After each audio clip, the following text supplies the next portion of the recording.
అరుణాచల శివ అరుణాచలంలో స్వామివారు 3 రూపాల్లో దర్శనమిస్తారు అని చెప్పేసి మనకి పురాణాలు చెప్తున్నాయన్నమాట. అందులో స్థూల రూపమైనటువంటి అరుణాచల గిరి రూపంలో మొదటి దర్శనం కానీ చేసినట్లయితే రెండవ దర్శనము మనకి అరుణాచలేశ్వర స్వామివారి ఆలయంలో అరుణాచలేశ్వర శివలింగం అన్నమాట. అలాగే స్వామివారు మూడవ రూపమైనటువంటి సూక్ష్మలింగంగా కూడా మనకి దర్శనమిస్తారు. ఇది ఓన్లీ సాధనలో సాధకులకు మాత్రమే ఈ దర్శనం కలుగుతుందన్నమాట. అలా సాధనలో స్వామివారిని దర్శనం చేయలేని వారికి సూక్ష్మ రూపంలో మనకి అరుణాచలేశ్వర స్వామివారి ఆలయంలో సరిగ్గా స్థూల సూక్ష్మ సన్నిధి అని చెప్పేసి ఒక ఆలయం ఉంటుంది. మనకి అరుణాచలంలోనే చాలా పవర్ఫుల్ టెంపుల్ అన్నమాట. సో దీని గురించి ఒక స్పెషల్ వీడియో కూడా చేసుకోవచ్చు.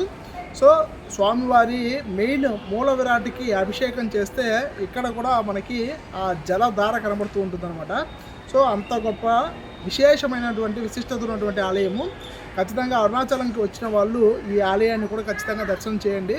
ఇది వరకు ఆల్రెడీ వీడియో చేస్తున్నాను కానీ అంత రీచ్ రాలేదు. ఈసారి ఒకసారి ఖచ్చితంగా దర్శనం చేసి ఇక్కడ ఉన్నటువంటి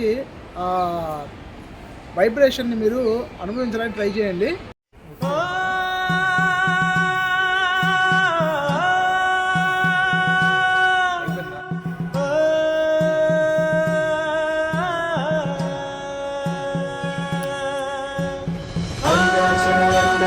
అరుణాచల శివ అరుణాచల అరుణాచల అరుణాచల శివ అరుణాచల అరుణాచల అరుణాచల శివ అరుణాచల అరుణాచల అరుణాచల శివ అరుణాచల అరుణాచల అరుణాచల శివ అరుణాచల అరుణాచల అరుణ